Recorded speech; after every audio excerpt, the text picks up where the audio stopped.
Before we start to talk together, I would just like to mention one point. You have seen a little bit of Rimini Protokoll's work, but it is important for you to know that their work since the mid-1990s, now for more than 12 years, has produced in Germany an incredibly and admirable variety of forms for new theatre. So the name of the prize, New Theatre Realities, is really very apt in this case. They have enlarged our understanding of what theatre can be. They do documentary radio plays, they do installation and exhibition, they set up a performance as a conference, they do audio tours by walking, having people walking, they have performances by telephone between Calcutta and Berlin, for example. They have truck drivers driving the audience through different cities and teaching us a lot about the terrible business of truck driving in the European realm, and so on. So I'm very happy, and it is more than just, in my opinion, that the jury chose this group for under the label of New Theatre Realities. Now you saw an excerpt from a performance which has the title Karl Marx, Das Kapital erster Bank, Karl Marx, The Capital, Volume 1. And this, of course, is a strange hero of a theatre performance, a book. But you all know that this book really has been become a historical hero. And one of the specialists in this work, which gathered a number of people for whom, in one way or another, the theory or the book itself, the Marxism as reality, has had an important impact really on their personal lives. And one of them is Thomas Kuczynski, and I'm really glad to meet him here again. When you get out of Rimini performances, you always have this kind of feeling that you have met some very interesting people, which I find is a very nice moment for theatre in difference to mediated performances. And Thomas Kuczynski is a very renowned scholar in economic theory and history. He wrote his dissertation with a renowned economic historian Hans Mottek too, and his father was also, for my generation, like Mottek, in the '68 generation, very, very famous for his monumental work, I think 12 volumes or something like this, of the life conditions or living conditions of the working class in Europe. And Thomas Kuczynski, as a specialist of capital, was found by Rimini Protokoll. And before I ask you how this happened, and then give you the word, Mr. Kuczynski, I want to emphasize from an aesthetic point of view that this Rimini Protokoll can be understood as a very original combination of two very contrasting styles in doing performance and theatre. On one hand, it has definitely a documentary touch, but without the ideology explaining everything like the documentary theatre in the 1960s, for example. At the same time, it's also, even if this may sound strange, in the tradition of the objet trouvé, of the found things. So they somehow present us realities and people, like taken from outside of life, and we seem normally to know, we believe to know our everyday life and circumstances, but we really don't. And so in the time of mediated performances, it seems to me this is a really wonderful chance of being theatre. But this could not happen if there was not this humor and this imagination, and especially this interest in real people, which is a hallmark of the work of Rimini Protokoll. So my first question, and then you could perhaps talk about your experience with this work, would be, how did they find you? That was very easy. I got an email whether I would be interested. They were very interested to get contact with a specialist in Marx Capital. And I thought, well, that's such a crazy idea. I have to see whether and how that can work. Yes, and then we had first conversations. Of course, they were very, very different from that on the stage, yes, but we made a work in progress, practically, for the before the premiere. And I remember 3 days before the premiere, there was a reporter. She was she looked into that performance, and then she came to the premiere and said, completely different. Yes, that means it's really a way to construct the play, the performance, not only from the director's point of view, but all together. But it's every time it's clear that is the director, or that are the directors, and that are the people playing or performing on the stage. And of course, we can say no, that's not my point of view. And of course, the directors can say yes, but that comes not over yes, this does not translate to the audience. To the audience, yes. If I may say this in a moment, this is obviously one of the interesting points, that also the idea of directing is different in Rimini Protokoll. It has a lot to do with coaching, also with protecting. And this interest in having these people there and translating to the audience and protecting them also by, there would be a danger, obviously, that if people from everyday life, they are on stage, they perhaps tend in the first moment to start acting in their way, and so to have this as a very normal and serious situation. I would like to say that I find this, if I may put a big word on it, sorry for this, is perhaps, I find that a profoundly democratic idea. Democratic idea in the first sense that it is really the interest in the concrete living conditions of all of us, and the interest that we know better in what world we are living, and not by theory, by knowing something about only, but by theater. And at the same time that the people there are there, and the directors do not use them as instruments of an aesthetic concept, but the center of the theater remains the human person who is there. Could you? But there must have been some directing. The center of the theater is enjoyment. Sorry. Yes, without any enjoyment, there is no theater. Yes, but yes, and perhaps in 50 years they will say, yes, Rimini, that was a new kind of breast. Yes, but only in 50 years. Yeah, in fact, I'm glad that you say this, because I think you could make a good argument that this is a kind of a Brechtian inspiration, which is in this theater, a Brechtian inspiration of our days, because you cannot teach in the theater anymore without some irony. Yes, surely. And enjoyment, of course. Yeah. Sorry. What Brecht called Spaß. No, I'm very much in favor. If people wouldn't enjoy the shows, that wouldn't be such a huge international success, of course.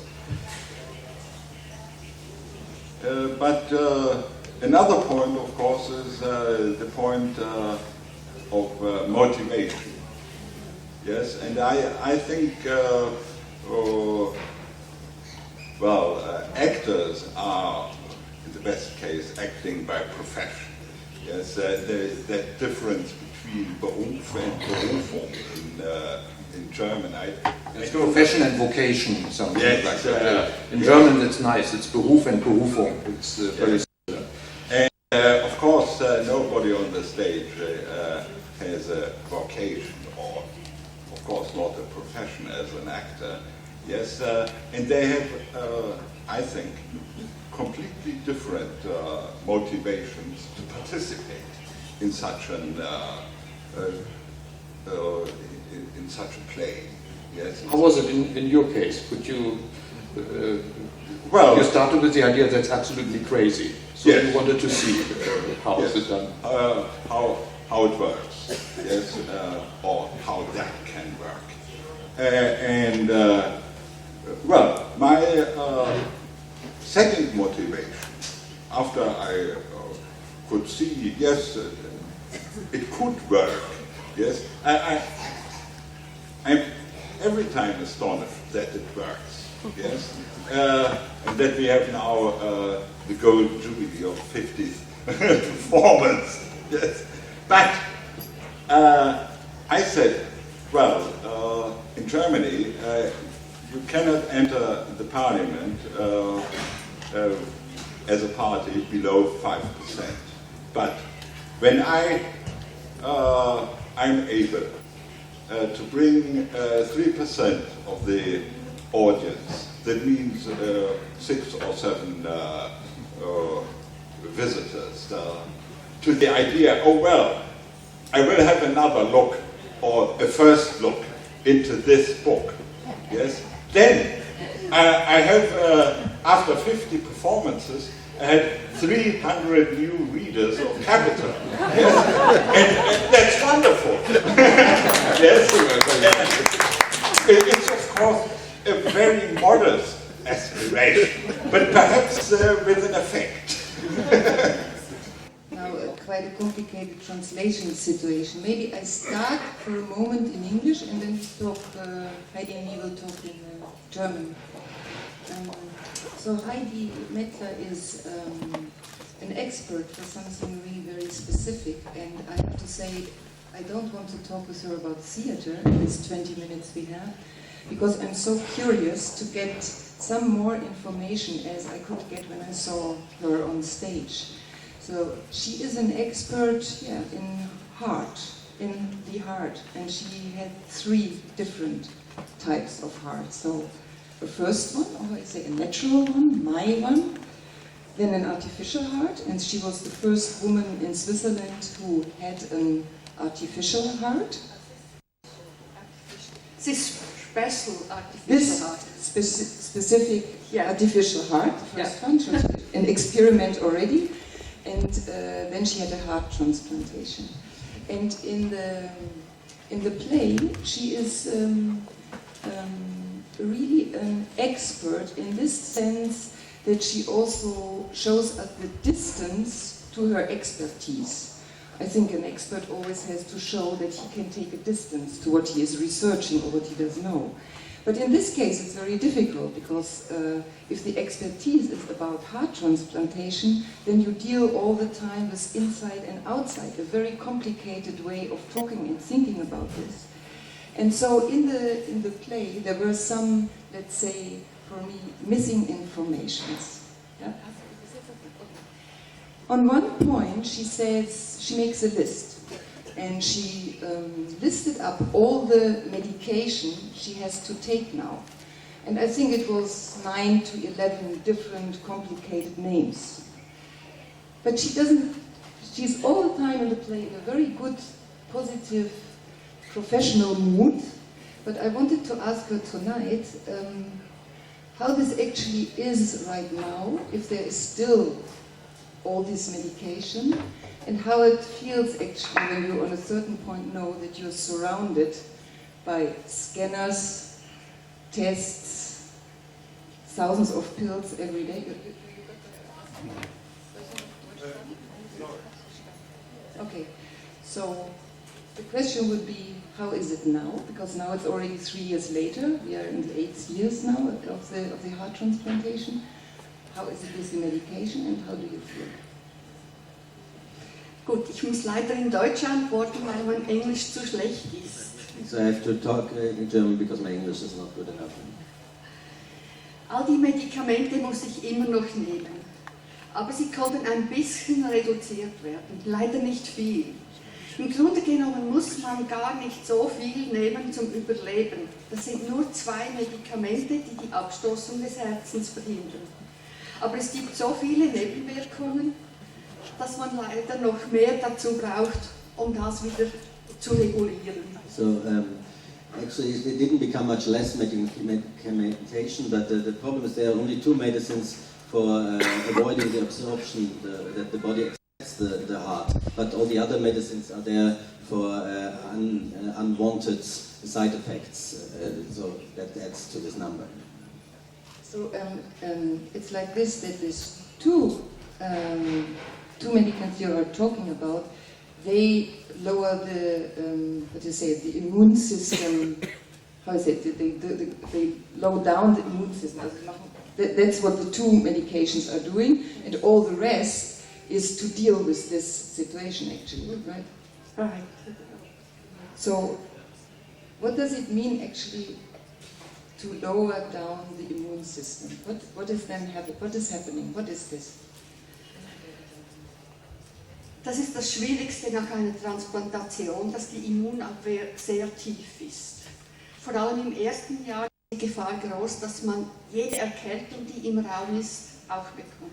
So the main problem, especially in the beginning of the first year, is the immune system is very, very low. So every flu, everything you can very easily catch up. Und später kommt dazu, dass die Krebsgefahr bei Transplantierten sehr hoch ist. Ich habe nach 3 Jahren ebenfalls Krebs bekommen. So later, the problem is that the danger of cancer rises very much. So I also got cancer 2 years later. Der häufigste Krebs, den ebenfalls die meisten. I had to cough all the time, but fortunately it was already the second last one, so afterwards I could recover. So one effect is that Heidi from now on has to take on suntan every day, like 365 days a year, to cover your skin. In the play, there is a moment when she describes how she is waiting for her new heart to arrive. And she always says, I was waiting for my heart. And then she says, and then I saw the helicopter, with my heart flew in. And I was surprised that someone could be so confident also with this idea, there is a heart and it is meant to be mine, and I accept it because the heart comes with a helicopter, and it also comes out of the cold, right? Because it's kept in a freezing cold. So it's really something like an alien, you know, a really cold, freezing alien flying in and coming towards you. Okay, this is exaggerated. But what you never said in the play, and maybe you also don't want to say it tonight, but I'm too curious not to ask it, is, was it always like this that you thought, it's my heart, it's there, it's waiting for me? Could you accept it from the very first moment? Was there never a moment when you had to think about it as something like an intruder?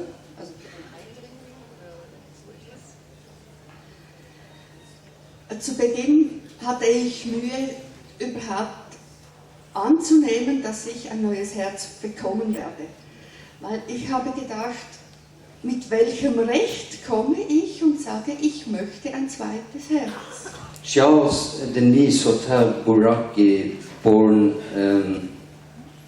France 1816, acted as a general in the French army, maybe most famous for his 87,000 men's asylum in Switzerland while flying from the Germans in 1871, where they were leaving 70,000 guns behind them. He died relatively peaceful in 1897, 81 years old. The neutral country of Switzerland was, in other words, some guns richer at some point. Up against this, and with their backs to a stunning, beautiful mountain panorama, stood 4 paramilitary-looking young boys, aged 13 to 14, beatboxing, breakdancing, headbanging, doing playful youngsters fighting, communicating with toys towards the audience, drillings, shooting exercises, marching rehearsals. At some point, pure choreographic pleasure. They were quoting Star Wars texts, using cultural references, and referring to pop and television icons as John Wayne, Madonna, Charles Manson, Sharon Tate, etc., etc. Ahmed, what did Stefan, Bernd and Hildegard tell you when they asked you to join this project? Did it a story lesson for 3 months, or? They didn't really tell me anything. Well, I just was, at the beginning it was just a casting for this theater, and I didn't know what exactly it would be afterwards. But we just did what they said we have to do, and so it worked out. But how much influence did you actually have on the piece? Could you guide them to what was cool and what was not cool? Yes. For a 13-year-old kid? Yes, very much. So like the beatbox or like the breakdance from Diego, we could influence it very, very much of our young lives, and they just asked us very much things about what we like and how we live, and what kind of music do we listen to, and yeah. So you, as I see it, you obviously succeeded keeping your kind of youngster integrity. You didn't feel like jerks just doing what the old guys told you. No, super. My stepdaughter at that time, 13, she was using half a year of SMS budget for a week with these guys after that. That was. Did you ever, as alone or as a group, reflect upon or discuss all this amazing, I assume, new information and knowledge? If we discussed it? Yeah, in the group, or? Yes. Because I assume it was a lot of new stuff for you as well. Yes, but we had a lot of time to discuss it. I mean, we were touring through Europe, and we were 5 young boys in the same hotel room, and yeah, we had a lot of time to discuss it. And you were obviously not old enough to use the minibar option. So. No. We tried to, but we failed. Could you use this knowledge for something useful, like in school at the time? Well, maybe, yeah. Maybe, I don't know. For me, it's in school, not much in school, but in the theater I do now. I mean, I play theater till from the shooting Bourbaki. I'm loving this kind of stuff. This is theater. But in school, well, they always said, "Okay, Ahmed, go talk in front of the class." And so the self-confidence you gained during this experience, you know, you met a lot of scary crowds of people, like these people kind of looking at you for an hour and a half. You must have gained a lot of kind of... Yes, of course. And first time it was much little in the UG in Lucerne. There were not many people in there, and we know the most of them friends and family. But in Germany there was new people, critical people, and it was a whole new experience. Yeah. What did you learn about theater yourself that you actually could use today when you are dealing with theater in Lausanne? Because I assume it's not so many Rimini Protokolls around in Switzerland. Yeah, well, I didn't. It was the only theater in this style I played. I mean, I'm playing just school theaters for 3 years. Just some scenes, funny scenes like about smoking, about drinking, just the themes for young people. But this experimental style of theater I never played again. But you had a good time with it. You will never forget it. Never. I must say it was the best time, the best year, best 1.5 year in my life till now.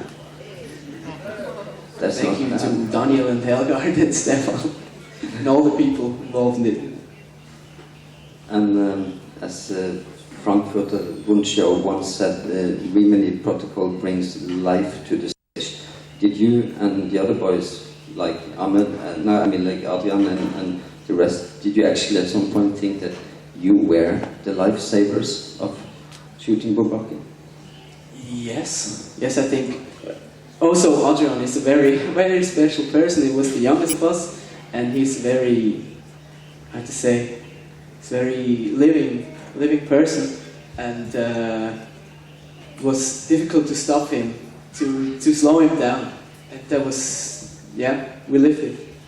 How many rifles do you think a neutral country Switzerland should have? How many rifles are in Switzerland? Yeah. Don't know. So this was the question where you were supposed to beatbox a little bit. Oh, okay. Are you, the boys, still in contact? Did their life change as well? I think so, but we are not in contact anymore. I had contact with Valentin, the little guy of us, for many years, but now we lost contact.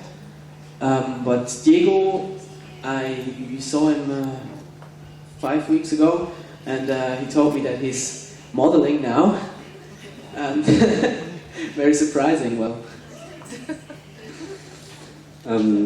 what you, I have the idea when you're working with people like the Rimini Protocol, you are getting so much more than just the theater. Are you into other fields of art where you could actually use this experience? Or in social? Like the experimental style. Yeah, the whole experience. Yeah.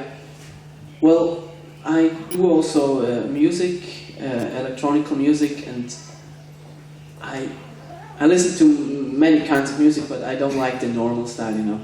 I like something new, something different, and the shooting Bourbaki brought to me the feeling how to play or to be something different. Well, the very big information Rimini Protocol wants to show its reality, and when politicians decide to break down a national airline, which was very well known around the world for good quality, for operations and safety, they wanted to show it on the theater scene, of course.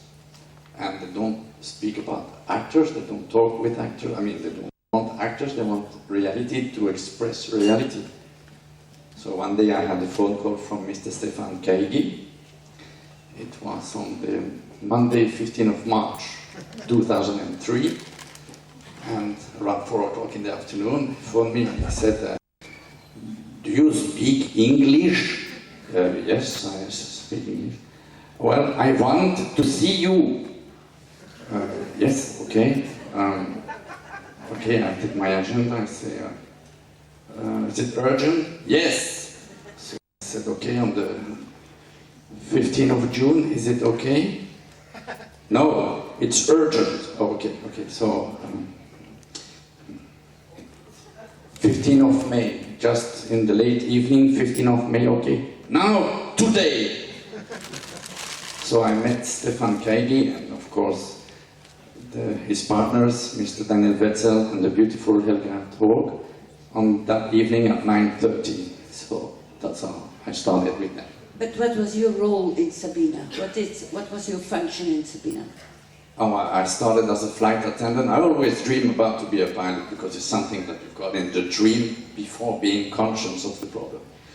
But as I had a polio when I was a little boy, 11 months, all the doctors say that you can't be a pilot because, you can't be a pilot, it's due to your health. But I don't understand why, because of that, you can't become a pilot. So anyway, I started with Sabina for other reasons, but I started as a flight attendant, but then more and more in the airplane, listening to the engine noise, and the flaps coming down, the landing gears coming up and down, and so on, the movement of the aircraft and the smell of the aircraft that leaves. So I studied to become a flight engineer, and good luck for me that Sabina needed some flight engineer at that time, so I passed the examination necessary to become a flight engineer by myself, and then I became flight engineer, but once more I was in the cockpit, and then I started to be private pilot, and I had my license. It was the most difficult for me to get the authorization of the health ministry, because they said, you've got the point, you cannot be pilot, is in the file. Yes, I don't mind about the file, I can fly. So I had to find about that, and I started to fly on single-engine aircraft, because on single-engine aircraft you don't need much power in your foot, because you need strength foot if you lose an engine. If you have multi-engine aircraft, you lose one engine on one side, you have to compensate with the rudder, the direction, and you need to push with your leg. And this, of course, I know I don't have enough strength for some types of aircraft, but this is not written in any file or any documents about medical problem. So I started to fly on single-engine aircraft, and just when I had authorization to fly on multi-engine aircraft, Sabina stopped operations. When Rimini Protocol invited you to be part of this Sabination production, I mean, the bankruptcy of Sabina in Belgium was a very emotional thing. It was our national flight company that goes down. It was really kind of a national catastrophe. And also it was a very painful illustration of what was going on worldwide with smaller companies in global economy and so on. And on the third level, it was a very, very personal catastrophe for many people who worked at Sabina. So you had all these levels of catastrophe. Now, when I saw the production finally, it's a funny, nice, humoristic piece of work. How did you manage not to become the victim, the tearjerkers? Oh, well, because, I mean, lives continue, and if we think about other problems like in Rwanda, it's nothing in Sabina, because about 12,000 people lost their job. And what is losing the job? Two different ways. Either you lose something you like to do, which is a few people, but most of the people are earning their life to buy a house, to buy a car, or another car, or vacation, or whatever. But for majority of the people, they struggle to have another job. But when you are a pilot or in aviation, like technician in the hangar, they also lost a lot of jobs, and that's their own life. So you won't find a job like a pilot if you were working, for example, in an office or other very nice jobs, but I mean, it's something that is really linked to something not you possess, but that's something you are living with. So you cannot find like this another job for pilot, because it's when there's some needs for pilot, like for the moment, young people now have chance to become a pilot, but within 5 years, there will be maybe needed 10 years that they will need some more pilots. So during those 10 years, the young people who will be at that time to become pilot, they will not find a job very easily. So that's what's happening. But I understand that you say, okay, when you compare with other situations in the world, it's not such a catastrophe, but for a lot of the colleagues you worked with and who were on stage also, it was quite emotional. How did you work on controlling these emotions, and who was there, or did you decide it yourself, or did the Riminis guide your emotions through the whole process of the rehearsal? Oh yes, I mean, like everybody, I mean, normally we are always looking to have a conductor or a chief or a god or a pilot in the airplane. So we were looking for somebody like Elgar, Stefan and Daniel to lead us to express what we really felt, each of us. And what was amazing with Sabina is that we were different workers, of course, and all the different jobs, if they are not going together, the airplane will never take off. If you don't put fuel in the plane, it can't take off. If you don't put catering in the airplane, passenger will be on strike, and on board it'll be very annoying to have passenger cross because they are hungry. Hungry is the most important thing that brings people to war. And so Rimini Protocol leads us to do the story of our own life, but in a special way that I never thought about. Because now, for example, Stefan says, now you have to explain that you have the polio. And I said, well, the people that don't care that I have polio, why do you do what I said? Okay, and so I do what he says, and it was good, because he was right, of course, for that part. And Elgachi said, now you come this side or that side, you do like this. I did it, and then I said, no, do that. Okay, so I do like that, and it was okay. You see what I mean? So they are professional. We are not, of course, but they brought the story to reality for the people to feel what happened.